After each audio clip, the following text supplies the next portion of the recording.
Welcome to the March edition of Opening the Box, the Special Collections Center of the Davenport Public Library's monthly exploration of the different materials in our archival collections.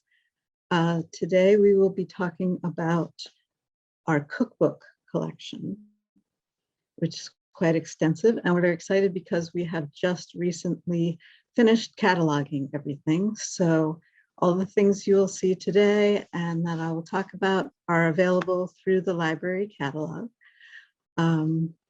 Unfortunately, they do not circulate, but we would be very happy to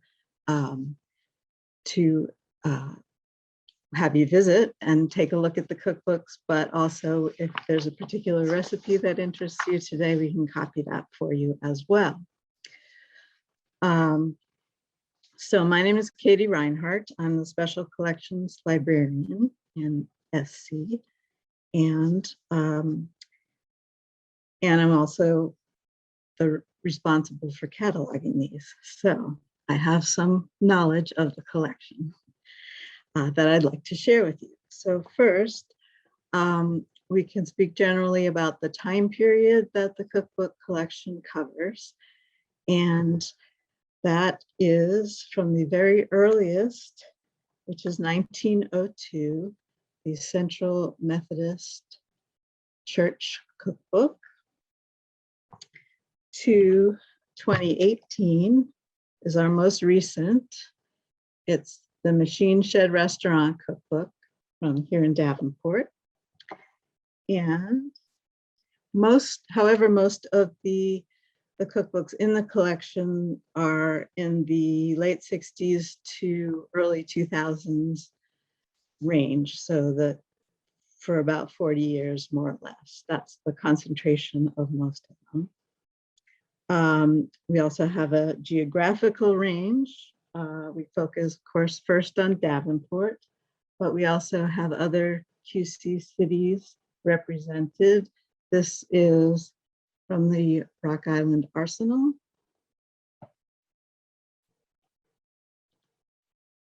We have two from schools in Scott County, Iowa. So, and it's way out. Durant is actually all the way over. It belongs to Muscatine and Cedar counties too, I believe. So it's the far edge of Scott County, and then Wheatland. And we owe our thanks to the Eldridge branch of the Scott County Library, because they have collected these actively, intentionally, purposefully, and they've given us some of their extra copies. So, then there are also all of Iowa. This one's called Spanning the Bridge of Time. It's recipes from all over Iowa. And it is to celebrate the sesquicentennial of Iowa statehood. So it's from 1996. And we also have other areas in Iowa represented, particularly the Amana colonies. So there's also a range of cuisines. We have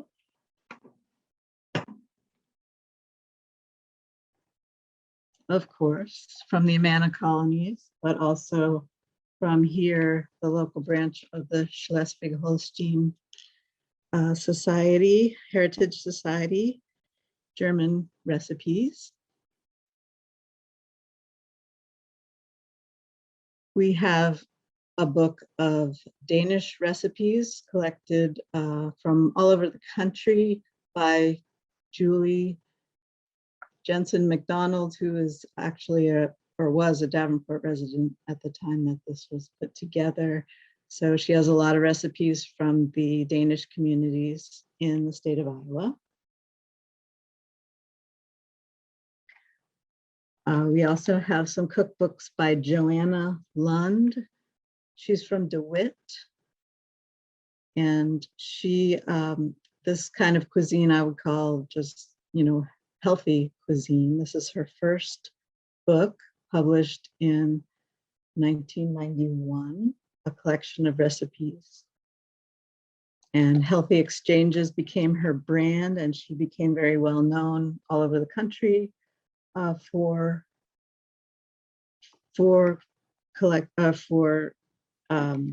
writing cookbooks with healthy recipes.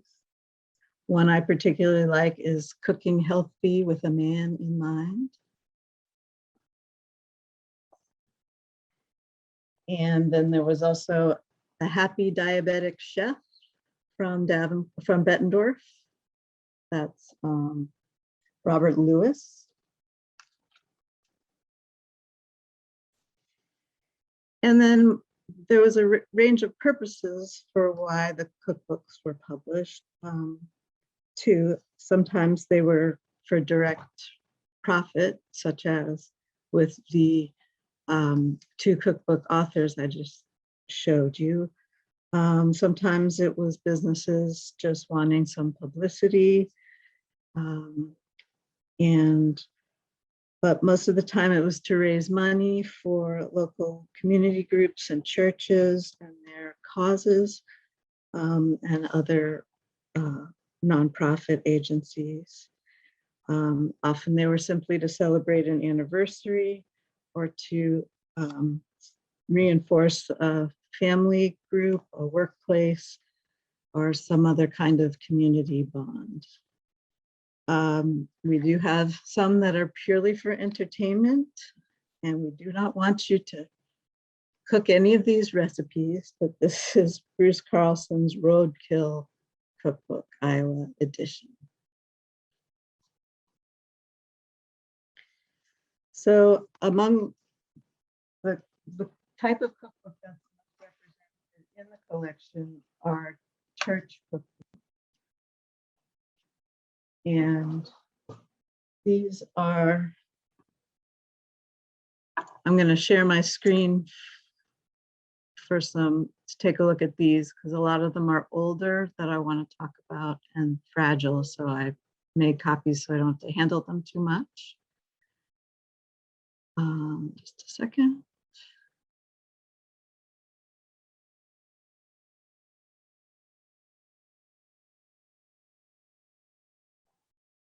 Okay, can everyone see that? All right, so this is from the earliest cookbook we have, which is the Central Methodist Church.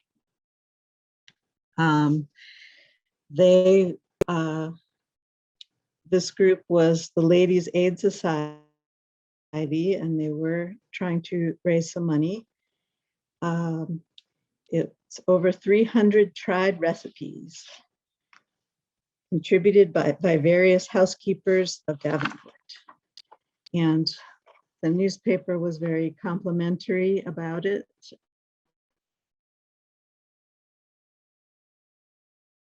At the time it was published, indexed with a table of weights and measures, and it was encased in a neat oil paper cover so it wouldn't get splashed on. So this particular one had has lots of local advertisements. So for research into the businesses that were active at this time, the turn of the 20th century, we had People's Light Company, and there's an amusing picture of impress it firmly, meaning that you want the idea that you should impress it firmly upon your mind that a new process gas range in your kitchen means no belated breakfasts. So, and then there's also Polly the florist here. So the advertisements that were purchased were usually from businesses that wanted to appeal to women, because that's who were the authors of most of these cookbooks at that time period. And so you'll see advertisements for women's clothing and for certainly for groceries and anything you needed to cook, and also for entertainment. You can see here you would want to have a piano in your parlor when you're entertaining. This is from the Ladies of the First Presbyterian Church Cookbook, which was published in 1910. And this one has also the cover actually has this, has the Iowa Steam Laundry Company. So just want to show you some of the unusual recipes that you could see, at least unusual to our contemporary ears. I still don't know what a timbale is. I've been looking it up, but I cannot find. So in the Presbyterian cookbook, there's recipes for chicken timbales here and timbale batter. So if anyone knows, let me know. I'd like to know what those are. See, it seems like there had to be special pans for those. So and then we also have the, this is from the Trinity, St. Margaret's Guild of the Trinity Episcopal Church, the cathedral. And I just wanted to show you that even the Gordon Van Tyne Company would like to advertise in these cookbooks because they could sell you a whole new type of kitchen. So this one was published in 1922, and this one definitely reads like a who's who of Davenport at the time.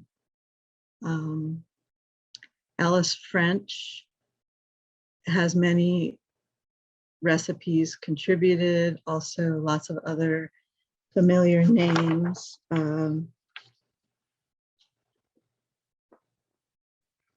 Like the Volmers, Mrs. Jo Lane is there, Lisher, Bechtel, Walsh, McManus, Letts, Deutsch, Griggs, Kimball, McClellan, Chubb. So, and there's even a recipe for jelly jumbles by Mrs. Thomas Murray. She was the wife of the Davenport city engineer.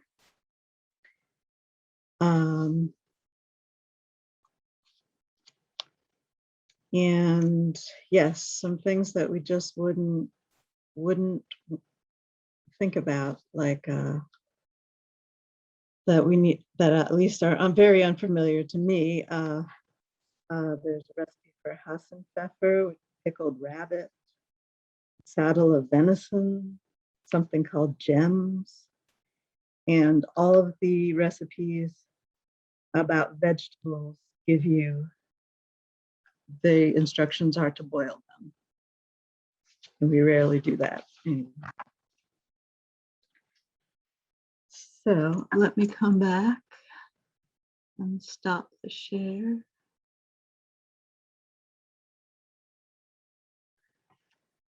And I can just show you.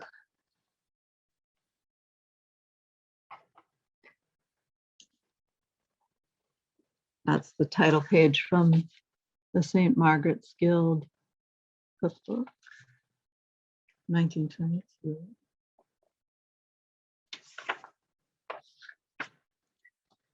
Suet pudding is another one that doesn't sound too good to me. So after churches, the types of cookbooks that are most often represented in our collection are schools. And of these, the public schools mostly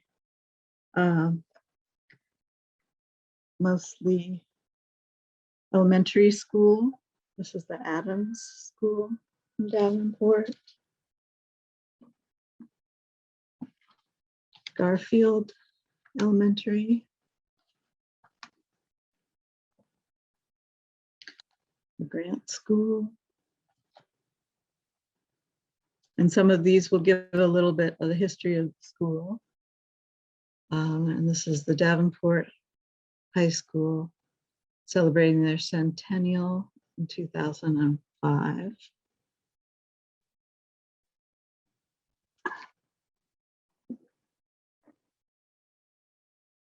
We have more than, and back to churches, we have other religious organizations that aren't necessarily a church.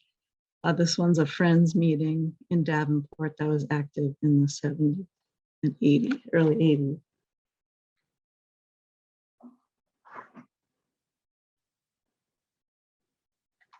We also have many Catholic schools represented, and this recent acquisition, another private school for girls, St. Catherine's School, Cookery Book from 1913. And then we have some from professional schools in the area, Palmer Chiropractic, of course. And we also have one from the Capri College, the beautician school.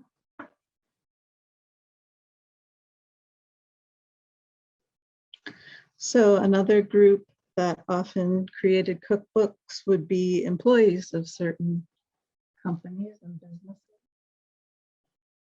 This one, called Perfect Recipes, was the wives of employees of the Caterpillar plant here in Davenport.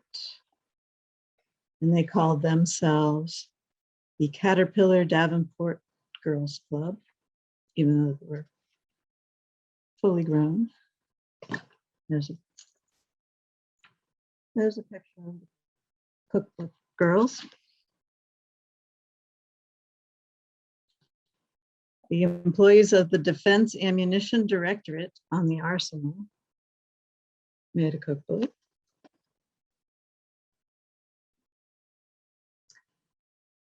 KWQC TV personalities came together.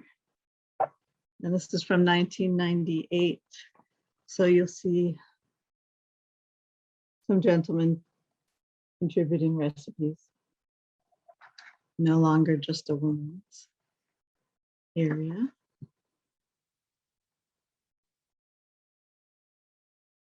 That's Terry Swales, who's a meteorologist. Here's one from the Quad City Bank and Trust.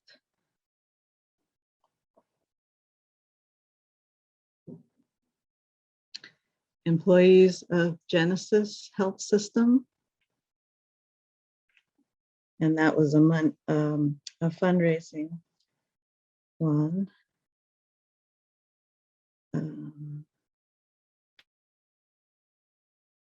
Even the Davenport Public Library employees.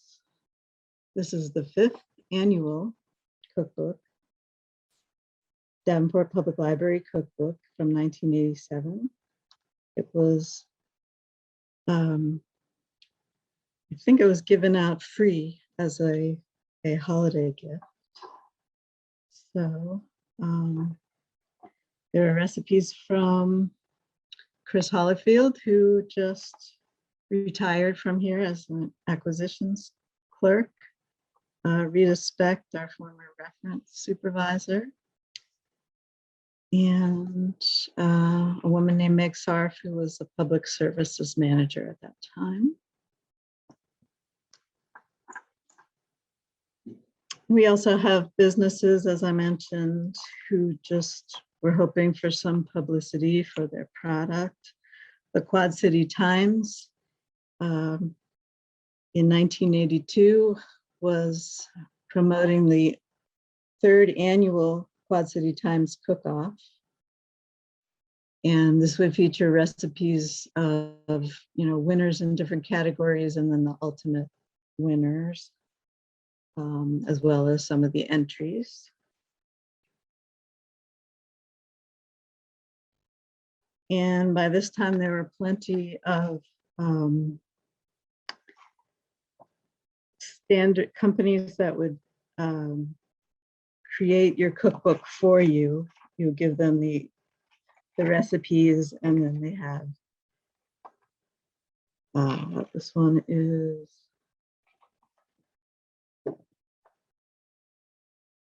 it doesn't say exactly what it is, but it has, there are lots of other cookbooks in the collection that have the same font, the same look to them, the same type of index. We have different, mostly Iowa cookbook imprints represented in the collection. Another business that wasn't really trying to raise money, but just wanted some publicity, KK Hardware in Bettendorf. A group of businesses, the farmers at the Quad Cities. This is from Dwight.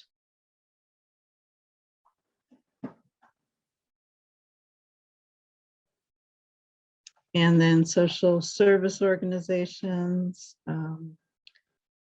community service organizations. This is the Neighborhood Housing Service Cookbook.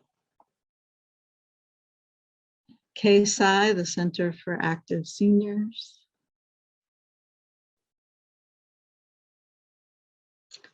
Friendly House. And this one's cute because all of the drawings are done by children who were served by the Friendly House program. We have some nonprofits that were cultural associations. This is the Tri-City Symphony, now the Quad City Symphony.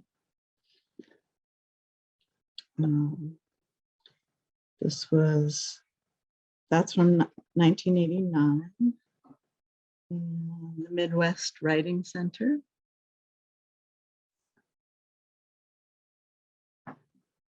And then there were clubs. This one's fun. It's the Quad Cities Dog Obedience Club. And this one and others like it that have handwriting on them, you could see on the front. We archivists like us, we love this because that makes it a unique item because it was used by someone. It tells that story.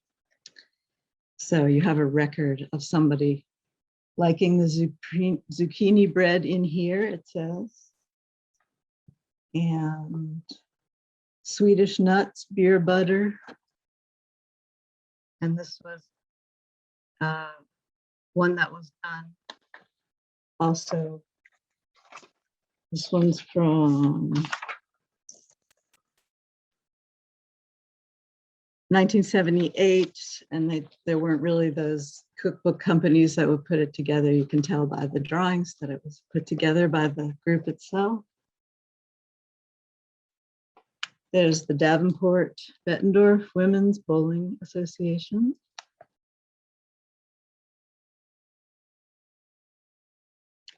And then from the kitchens of the Women of the Moose. They were the auxiliary, the women's auxiliary to the Order of the Moose, a fraternal organization with a chapter in here in Davenport. So then there's also neighborhoods represented. This fascinating little book is called Remedies and Receipts from the Village of East Davenport. It includes recipes from families that at that time, which was 1979, living in that area, recipes that had been handed down. And it also included recipes that had been handed down from residents who had formerly lived in the village of East Davenport. And then the bulk of it is recipes that were collected or just written down by a woman called Lulu Bell Flapcole.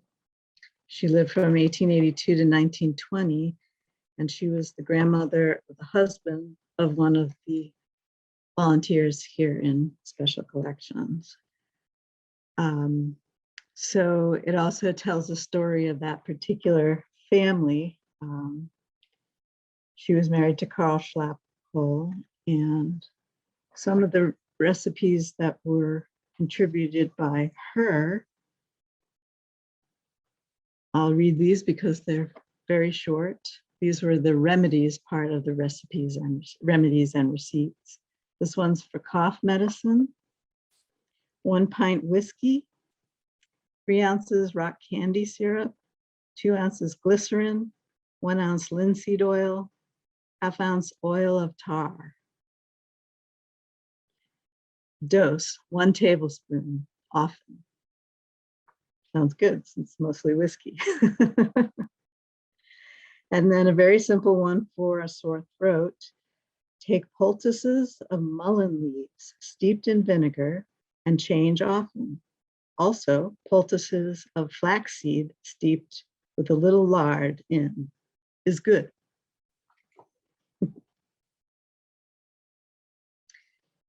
And then there were also recipes that were that families themselves created for themselves and for the community. This is the Visa Schneckloth family cookbook. They're from Scott County. And this book, Roots and Recipes by Vern Berry, who actually was a professional cookbook writer. This is one that she did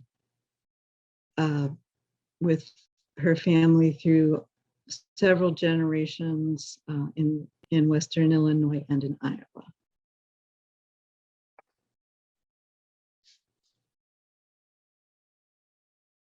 So you also can use these for, of course, for genealogical research,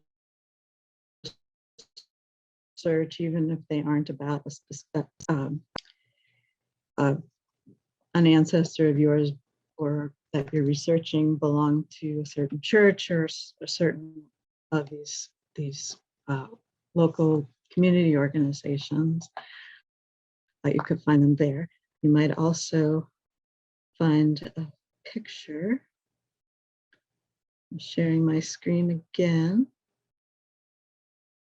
to show you.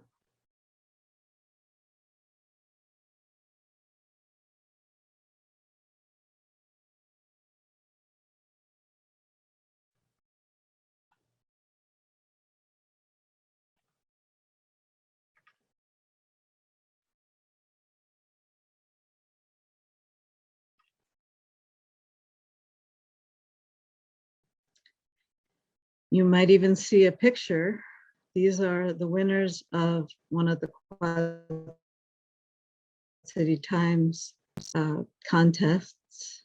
And these are the women that put the book together. This is the winner of the fluffy, who made the fluffy pie, first place. And maybe one of your relatives was Madeline Erpa of Davenport, who made the best lasagna of all.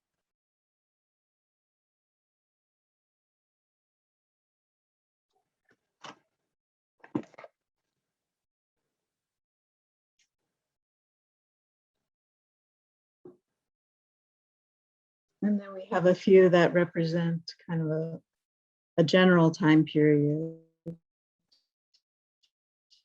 Of course, whatever date these others ones I've showed you are representative of when they were of Davenport or the area when they were published. This one is from 1967. I think the graphics kind of show you that. It's the Davenport JCs and JSETs, sorry. The And it's all party food and lots of punches seem to be popular at that time. And here's another handwritten one for Fish House Punch.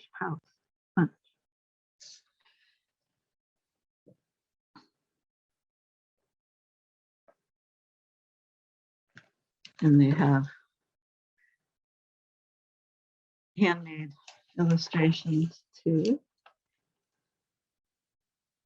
This one I thought was interesting. It's called Inspiration. It's a collection of recipes from bed and breakfasts in the early 90s in the region. And I thought that, you know, that was kind of a popular notion then, and there were quite a few bed and breakfasts here then. And they would compete with each other for various, for having more interesting breakfast possibilities. And so again, here's one of the imprints, Jumbo Jack's cookbooks out of Audubon, Iowa. So, and of course, this is before Airbnb. So this is one way to get your recipes or your inn advertised.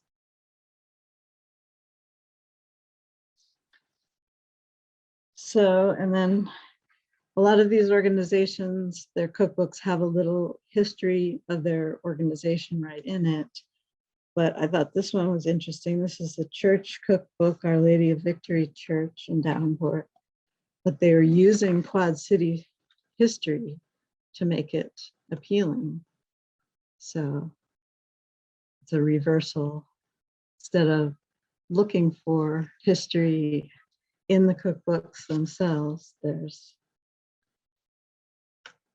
various history items that get you to look at the cookbook. So that's what I have to share with you today. Thank you for joining me. And if you have any questions, you can put them in the chat. And of course, again, if you have any recipes that you'd like us to copy for you or that you'd like to come down and see, you can always contact us, specialcollections@davenportlibrary.com, 563-326-7902. Take care, everyone. Happy cooking.